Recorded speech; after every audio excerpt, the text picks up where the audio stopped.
Prezados irmãos e irmãs, a liturgia de hoje, deste segundo domingo do tempo comum, uma vez que nós celebrávamos no domingo passado o batismo de Jesus e já iniciávamos a primeira semana do tempo comum, portanto hoje já estamos no segundo domingo do tempo comum. Porém, hoje podemos dizer que é o primeiro domingo depois do tempo do Natal, já que nós encerrávamos o tempo do Natal justamente com a festa do batismo do Senhor. E nós vemos hoje a narração deste trecho do Evangelho de São João, das bodas de Caná, um dos primeiros sinais realizados por Jesus. E podemos dizer que com o Evangelho de hoje, das bodas de Caná, nós podemos dizer que fechamos como que uma trilogia da Epifania do Senhor, uma trilogia da manifestação de Jesus como Deus, como Senhor, da manifestação da sua glória, do seu poder, da sua pessoa. Uma trilogia. Primeiro, Jesus se manifestou aos magos no Oriente. Depois, Jesus se manifestou primeiramente aos magos no Oriente, manifestando a sua glória, o seu poder a todas as nações, a todos os povos, especialmente os povos pagãos. Hoje, ou melhor, domingo passado, na festa do batismo, celebrávamos a segunda manifestação do Senhor, a manifestação de Jesus no Jordão, àquele povo que acompanhava João Batista, aquele povo que ouvia a pregação de João e procurava se preparar para acolher a manifestação do Senhor, acolher a vinda do Messias. E por isso Jesus se deixa batizar por João Batista para se manifestar àquele povo que o aguardava, que o esperava, já preparados por João Batista, o último dos profetas.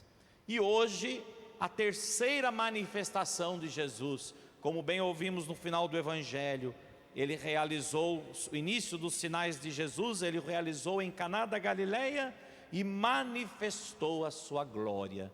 E Jesus se manifesta então naquela festa de casamento para expressar uma vez mais que esse Deus que se manifesta é um Deus que ama o homem, que ama a humanidade, um Deus que quer salvar, por isso se manifesta. Como nós temos dito sempre, por que Jesus se manifestou várias vezes? Por que Jesus se manifestou de muitos modos, a muitas pessoas, a grupos, aos povos do Oriente, aos povos do Jordão e hoje ao povo daquele casamento em Caná da Galileia? Jesus se manifestou, como diz bem o final do Evangelho, para que os seus discípulos e todos nós, discípulos dele, hoje pudéssemos crer nele, pudéssemos acreditar nele. Jesus não se manifestou para provar o seu poder, porque Deus não precisa provar nada para ninguém, mas Jesus se manifestou para que o seu poder, a sua glória, pudesse nos envolver, e envolvidos pela glória de Deus, sejamos por ela transformados, e por ela sejamos também renovados, por ela possamos também nos converter. Por isso o Senhor se manifestou. Mas a liturgia de hoje, então, mostrando essa manifestação do Senhor, manifesta esse Deus que ama a humanidade, e esse Deus que tem um amor profundo pelos homens, expresso numa imagem figurativa presente na liturgia de hoje, através de uma aliança, da aliança que Deus fez com o homem, através de uma aliança pautada, de uma aliança expressada pela mesma aliança entre um homem e uma mulher, entre uma aliança conjugal, nupcial, matrimonial. Por isso, numa festa de casamento é que o Senhor vai se manifestar, para mostrar uma vez mais que Deus ama o seu povo, que Deus ama o seu povo, e o seu povo é a alegria do seu Deus. Assim como o jovem que desposa a donzela, assim teus filhos te desposam. E assim como a noiva é a alegria do noivo, assim também tu és a alegria de teu Deus. Ouvimos isso na primeira leitura, profecia de Isaías. Portanto, o profeta Isaías já profetizara, já por meio da palavra de Deus, através da boca do profeta Isaías, já expressava esse amor que Deus tem por nós, um amor profundo. Assim como a noiva é a alegria do noivo, assim também tu és a alegria do teu Deus. O profeta Isaías está falando a um povo que havia se corrompido, um povo que havia abandonado a Deus, um povo que havia transgredido a lei de Deus, um povo que havia quebrado a aliança com Deus. É a esse povo que o profeta está falando, um povo que havia quebrado a aliança com o seu Senhor. Mas o Senhor fala por meio do profeta que este povo lhe pertence, que Ele ama o seu povo. E assim como um jovem que desposa a donzela, assim também os teus filhos te desposam. E assim como a noiva é a alegria do noivo, assim também tu és a alegria do teu Deus. Portanto, Deus estabelece uma aliança com o seu povo. E essa aliança será plena, essa aliança será definitiva, essa aliança será eterna. E quem é que vai estabelecer essa aliança? Jesus Cristo. Jesus é aquele que vai inaugurar a nova e eterna aliança no seu sangue. Este é o cálice do meu sangue, o sangue da nova e eterna aliança, que será derramado por vós, por todos, para a remissão dos pecados. Portanto, em Jesus é restabelecida a nova aliança. Em Jesus é recuperada a aliança com Deus que outrora pelo pecado nós havíamos perdido. E aí nós olhamos propriamente para o Evangelho. Mais uma vez, assim como no profeta Isaías, o evangelista João nos apresenta uma cena de um casamento, de uma festa de casamento, para expressar assim a união de Deus com os homens por meio de Jesus Cristo.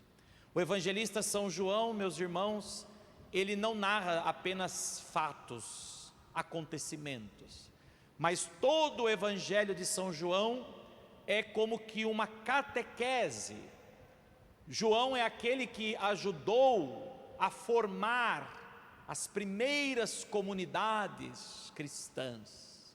Portanto, o evangelho de São João, através dos fatos, dos acontecimentos da vida de Jesus, ele procurou trazer um ensinamento, uma catequese para as primeiras comunidades cristãs. E até hoje nós usamos o evangelho de São João como um ensinamento, uma catequese para nós. E aí, olhando para o evangelho de hoje, vamos sinalizar alguns pontos. Teríamos muito a dizer aqui, mas alguns pontos que nós vamos perceber exatamente esse ensinamento que o evangelista quer nos dar através deste evangelho de hoje. Ele narra então uma festa de casamento para sinalizar a união, a aliança de Deus com os homens. E o vinho vem a faltar. E quem é que procura Jesus sinalizando a falta do vinho, sinalizando que aquele povo estava experimentando a ausência do vinho, consequentemente a ausência da alegria e o risco praticamente já eminente de colocar a festa em risco, de colocar o casamento em risco? É Maria, a mãe de Jesus. Mas daí nós nos voltamos para o diálogo de Jesus, a resposta que Jesus deu a Maria, a sua mãe, Nossa Senhora. E certamente muitos de nós achamos estranho, não é verdade? O modo como Jesus falou com Nossa Senhora. Mulher, por que dizes isto a mim? Minha hora ainda não chegou. Parece que Jesus está sendo um tanto quanto grosseiro com a sua mãe, chamando sua mãe de mulher. mulher, por que dizes isto a mim? Minha hora ainda não chegou. Mas na verdade, meus irmãos, essa expressão de Jesus, ela é proposital no Evangelho. Quem é a mulher? A primeira mulher criada por Deus, que se corrompeu pelo pecado? Eva. Eva é a primeira mulher com a qual Deus estabeleceu uma aliança. E essa aliança foi quebrada, foi corrompida pelo pecado. E Jesus, o novo Adão, o novo homem, pelo qual nós fomos recriados, já que havíamos sido corrompidos pelo pecado de Adão, em Cristo, novo Adão, o novo homem, um homem pelo qual todos nós seremos recriados por Deus, porque todos nós fomos criados por Deus na condição adâmica de Adão, e pelo pecado nos afastamos de Deus, nos corrompemos, nascemos com o pecado original, mas em Cristo nós somos recriados. Em Cristo nós nos tornamos o homem novo, o homem criado à imagem e semelhança de Deus, por meio de seu Filho Jesus Cristo. E em Cristo nós nos tornamos filhos de Deus. E Maria é a imagem da nova mulher. Maria é a imagem da mulher recriada por Deus. Se por Eva nos veio o pecado, por Maria nos veio a graça. Portanto, Maria é a mulher que é a imagem também da igreja que também estabelece essa nova e eterna definitiva aliança com Deus. Por isso, essa expressão de Jesus para Maria é um ensinamento. Vejam, é mais do que simplesmente a palavra, a letra como está ali escrito, mas tem todo um sentido por detrás dela. Portanto, mulher, por que dizes isto a mim? Minha hora ainda não chegou. Que hora é essa? Sabemos muito bem que o evangelista São João, em outras passagens também vai usar essa expressão. Jesus não realizou muitos milagres naquele momento, e Jesus saiu por meio deles, porque ainda não havia chegado a sua hora. E hoje, mais uma vez, minha hora ainda não chegou. O evangelista coloca essa expressão para referir-se exatamente à hora da salvação. Essa hora que o evangelista aqui fala, não é uma hora simplesmente cronológica, mas é a hora, o momento em que a aliança com Deus será redimida, em que a aliança com Deus será recuperada, em que essa aliança será plena e definitiva no sangue de Cristo, no sangue de Jesus. Por isso, na hora da sua paixão, morte e ressurreição. Essa é a hora em que Deus irá salvar, redimir, reconciliar a humanidade inteira. E sua mãe então disse aos que estavam servindo: fazei tudo aquilo que ele vos disser. Se outrora o povo quebrou a aliança com Deus, porque se fechou à voz de Deus, se no passado o povo transgrediu a lei de Deus, e até hoje é assim, meus irmãos, até hoje é assim. O que é o pecado? Senão fechar-se à voz de Deus. É o pecado. Como é que a gente peca? Quando a gente fecha os ouvidos à voz de Deus e prefere ouvir as outras vozes, que muitas vezes são mais sedutoras, mais atraentes, mais interessantes. E como que fechamos a voz de Deus? É o que Adão fez. Adão e Eva pecaram porque fecharam a voz de Deus. Deus disse: não coma do fruto daquela árvore. E eles, num ditado popular de hoje, seria: entrou por um ouvido e saiu por outro. Não escutaram, não ouviram. Nossa Senhora é aquela que vem novamente nos mostrar que, se queremos alcançar a salvação que vem de Deus, se queremos renovar-se, se queremos nos transformar verdadeiramente, se queremos que a manifestação de Deus seja uma realidade para a nossa vida, se queremos ser salvos, ouçam, meu filho, façam tudo o que Ele disser. Não é diferente da voz do Pai, no domingo passado, no batismo, que Ele dizia: este é o meu Filho muito amado. E na transfiguração, o Pai vai dizer novamente: este é o meu Filho muito amado, escutem o que Ele diz, escutem o que Ele diz. Meus irmãos, isso é muito importante nós guardarmos, como é importante nós ouvirmos a voz de Deus. A voz de Deus não é simplesmente uma voz solta ao vento, a voz de Deus não é simplesmente o ressoar de palavras, mas a voz de Deus é o caminho, é a direção que nos conduz à salvação. Por isso, fechar-se à voz de Deus, se fazer surdo à voz de Deus, é se condenar, é se condenar, é optar pela condenação e não pela salvação. Portanto, ouvir sempre a voz de Deus. Façam tudo aquilo que Ele disser. E estavam lá 6 talhas de pedras, 6 talhas de pedra, colocadas ali para a purificação que os judeus costumam fazer. Em cada uma delas cabiam 100 litros e estavam vazias. Aqui também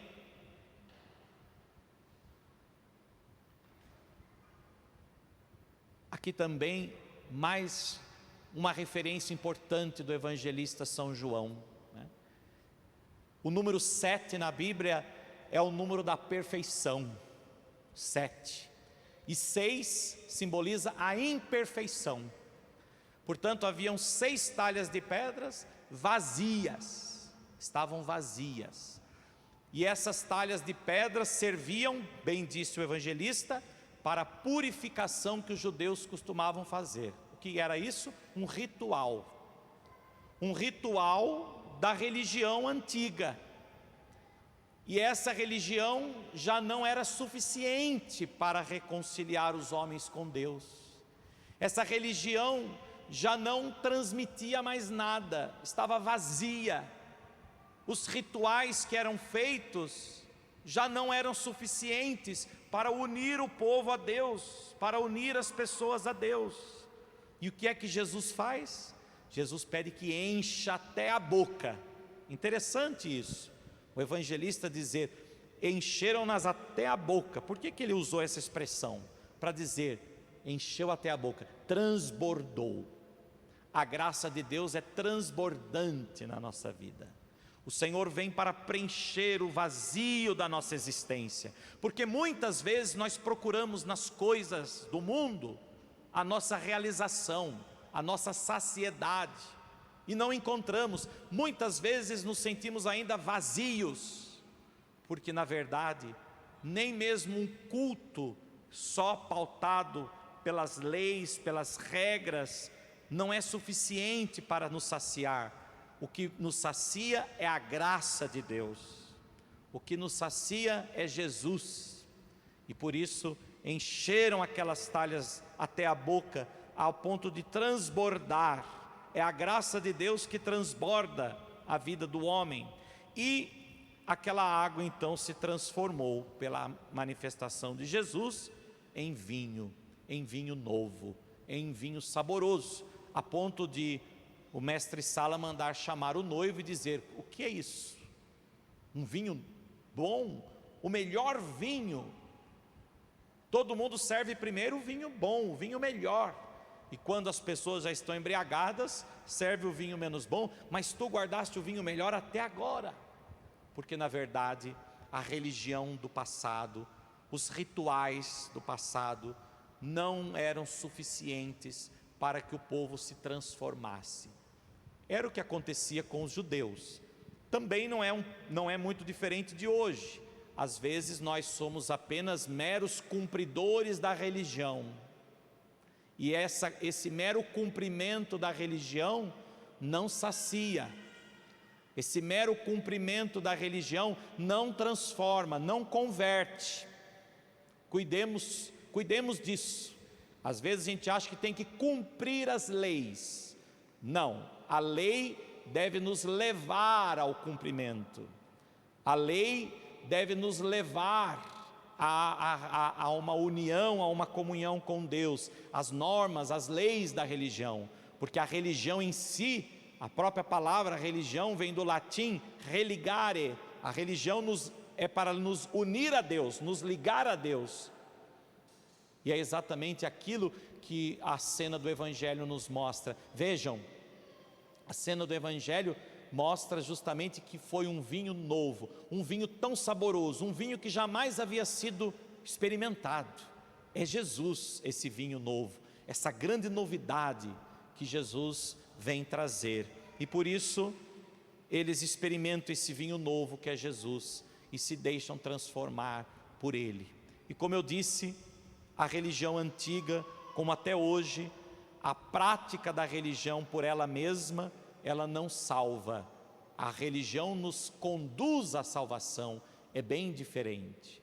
Nós não buscamos a Deus para reivindicar direitos perante Deus, vantagens diante das pessoas, não. Nós não vamos à missa todo domingo, rezamos o terço todos os dias, damos o nosso dízimo, não simplesmente porque é uma lei, e como lei é uma obrigação, não pode ser assim.